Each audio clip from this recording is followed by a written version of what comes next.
Hello students और BA second year economics में आज हमारा टॉपिक है objectives and importance of public डेब्ट। इसमें सुनिए सार्वजनिक ऋण के उद्देश्य व महत्व। सार्वजनिक ऋण के उद्देश्य निम्नलिखित हैं। Number first, to protect society from natural calamities, यानी कि प्राकृतिक विपत्तियों से समाज की रक्षा करना।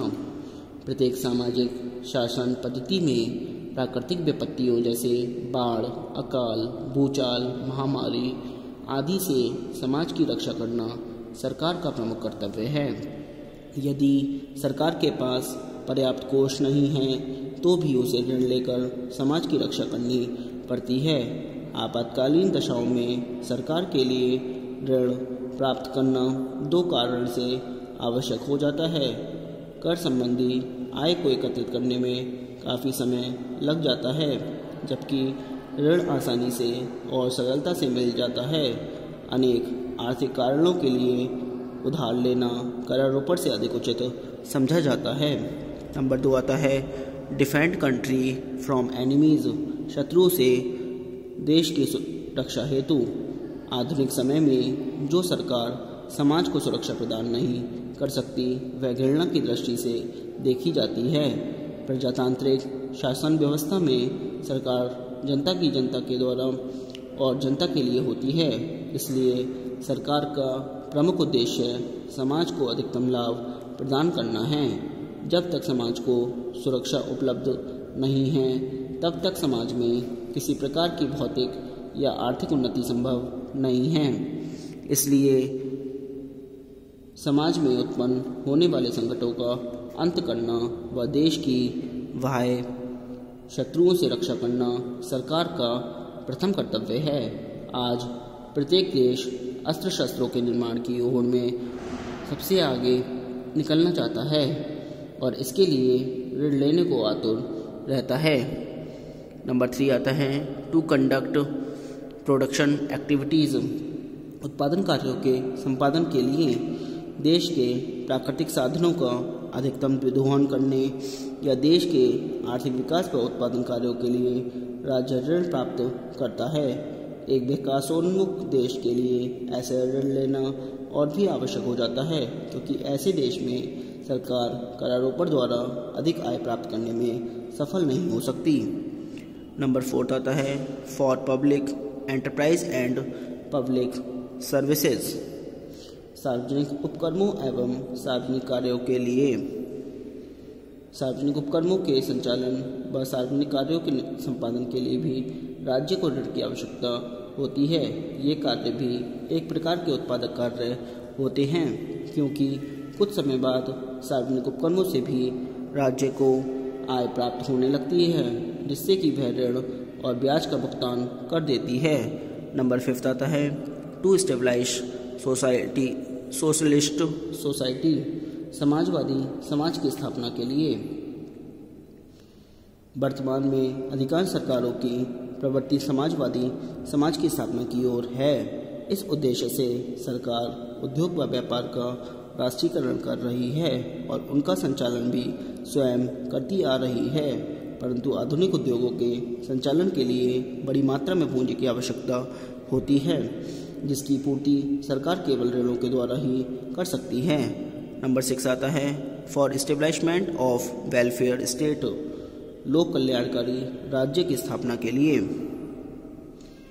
आज प्रायः प्रत्येक देश की सरकार लोक कल्याणकारी राज्य की स्थापना को अपना अंतिम लक्ष्य स्वीकार किए हुए है। इस लक्ष्य की पूर्ति हेतु प्रत्येक सरकार शिक्षा, चिकित्सा, स्वास्थ्य और आवास आदि कल्याणकारी योजनाओं पर अधिकाधिक व्यय करती जा रही है और इन सेवाओं के सफल संचालन के लिए भी सरकार को ऋण लेना पड़ता है। अब नंबर 7 आता है टू मीट एडमिनिस्ट्रेटिव एक्सपेंडिचर, प्रशासनिक कार्यों का व्यय पूरा करने हेतु सरकार को वर्ष के प्रारंभ से ही व्यय करना पड़ता है, परंतु करारोपण द्वारा जो आय प्राप्त होती है वह उसे वर्ष के अंत में ही उपलब्ध हो पाती है। अतः वर्ष के प्रारंभ में धन के अभाव में सरकार ऋण लेकर व्यय कर देती है तथा वर्ष के अंत में आय प्राप्त होने पर उसका भुगतान कर देती है। नंबर 8 आता है फॉर मेकिंग पब्लिक ओपिनियन, लोकमत को अनुकूल बनाने के लिए सरकार को ऋण उस समय भी लेना पड़ता है जबकि नागरिकों में कर देने की सामर्थ्य नहीं होती तथा अधिक करारों पर से शांति भंग होने का भय रहता है। कभी कभी जनता की करदान क्षमता अधिक होने पर भी सरकार जानबूझकर करों में इसलिए वृद्धि नहीं करती कि लोकमत अनुकूल बना रहे, अतः सरकार ऋण लेकर व्यय कर देती है परंतु करदाताओं से भारी कर लेकर उन्हें कष्ट नहीं देती है। नंबर 9 आता है फॉर इकोनॉमिक स्टेबिलिटी, आर्थिक स्थिरता हेतु आजकल सार्वजनिक ऋण का उद्देश्य केवल धन प्राप्त करना ही नहीं होता। प्रोफेसर लर्नर का मत है कि सार्वजनिक ऋणों का मुख्य उद्देश्य धन प्राप्त करना न होकर आर्थिक जीवन को संतुलित बनाना होना चाहिए। सार्वजनिक ऋण मुद्रास्फीति व मुद्रा संकुचन दोनों ही स्थितियों में लाभदायक सिद्ध होता है। मुद्रास्फीति के काल में सरकार ऋण व्यवस्था द्वारा नागरिकों की अतिरिक्त क्रय शक्ति को हस्तगत या खींचकर मूल्य स्तर में स्थायित्व ला सकती है। इसके विपरीत मुद्रा संकुचन के काल में सरकार बैंकों से ऋण प्राप्त करके व इस राशि से नई नई योजनाओं को चलाकर नागरिकों की क्रय शक्ति में वृद्धि कर सकती है और इस प्रकार सामान्य स्तर को स्थिर बना सकती है। नंबर 10 आता है फॉर पॉलिटिकल फ्रेंडशिप, राजनीतिक मित्रता हेतु सार्वजनिक ऋण का उद्देश्य राजनीतिक क्षेत्र में मित्रता का मधुर संबंध बनाना भी है। सार्वजनिक ऋण व्यवस्था द्वारा जनता में पारस्परिक सहयोग, निर्भरता और भाईचारे की भावना उत्पन्न होती है। अब आता है next classification of public debts, सार्वजनिक ऋणों का वर्गीकरण। राजस्व शास्त्रियों ने सार्वजनिक ऋणों का वर्गीकरण विभिन्न प्रकार से किया है, जैसे समय के अनुसार, शोधन के अनुसार, उत्पत्ति के अनुसार, उपभोग के अनुसार आदि। अब नंबर 1 आता है इसमें from time point of view, यानी कि समय के दृष्टिकोण से। इसमें नंबर 1 है शॉर्ट टर्म लोन्स, यानी कि अल्पकालीन ऋण।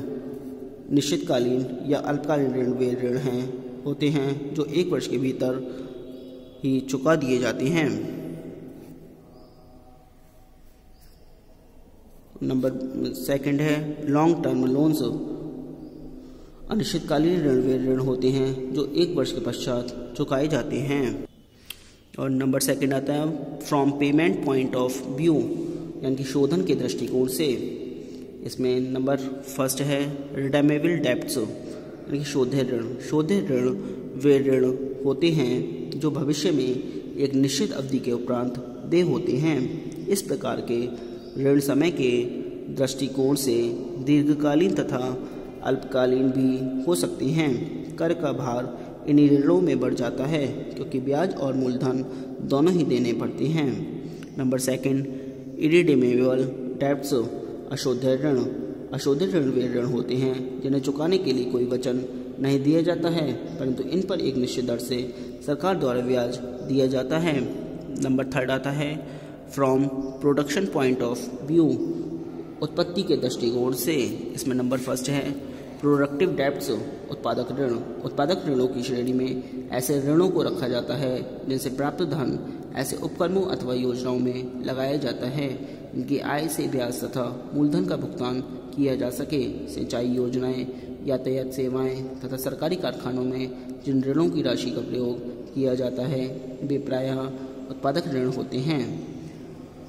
नंबर 2 आता है अनप्रोडक्टिव डेब्ट्स, यानी कि अनुत्पादक ऋण।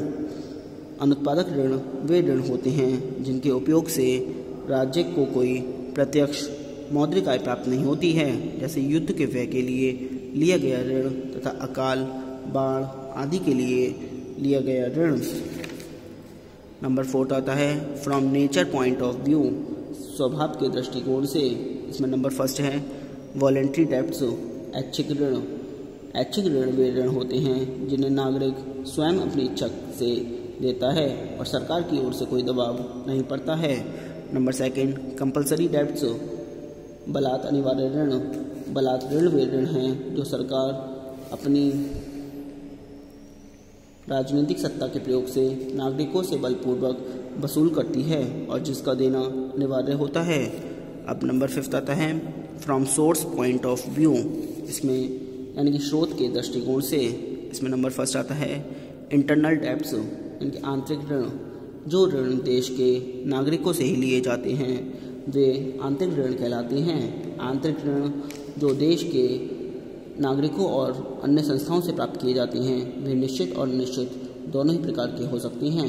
भारत सरकार के आंतरिक ऋण रुपया ऋण भी कहलाते हैं। आंतरिक ऋण लेना उसी समय अच्छा होता है जबकि देश के नागरिकों के पास पर्याप्त धन हो, ताकि एक ओर व्यक्तिगत व्यवसायों और उपक्रमों में लगाने के लिए पर्याप्त पूंजी उपलब्ध होती रहे और दूसरी ओर सरकार को आवश्यक राशि उपलब्ध हो सके। परंतु यह निश्चित कर पाना कि देश में नागरिकों के पास उधार देने हेतु आंतरिक धन है या नहीं कोई सरल कार्य नहीं है। आंतरिक ऋणों का भार आंतरिक ऋणों से देश का धन देश के ही भीतर रहता है।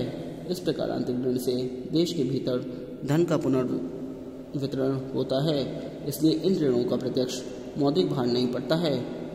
जहाँ तक वास्तविक भार का प्रश्न है वह इस बात पर निर्भर करता है कि ऋणों का उपयोग कैसे किया जा रहा है और उन्हें कहाँ से प्राप्त किया जा रहा है। नंबर 2 आता है एक्सटर्नल डेब्ट, यानी कि बाह्य ऋण। जो ऋण अन्य देशों के नागरिकों से बैंक से अथवा अन्य संस्थाओं से प्राप्त होते हैं उन्हें बाह्य ऋण कहा जाता है। बाह्य ऋण विदेशों से विदेशी मुद्रा से प्राप्त होती है। बाह्य ऋण सामान्यतः आर्थिक विकास के लिए लिए जाते हैं, परंतु कभी कभी देश की विनिमय दर स्थिर रखने के लिए भी बाह्य ऋण लिए जाते हैं। बाह्य ऋणों का भार। बाह्य ऋणों का मौद्रिक भार धन की उस राशि से मापा जाता है जो ऋणी देश मूलधन और ब्याज के रूप में विदेशी ऋणदाता को देता है। प्रत्यक्ष वास्तविक भार उस हानि से मापा जा सकता है जो ऋणी देश में से उतना धन निकाल ले जाने से वहाँ के नागरिकों को सहन करना होगा। आज के लिए इतना ही। Thank you very much.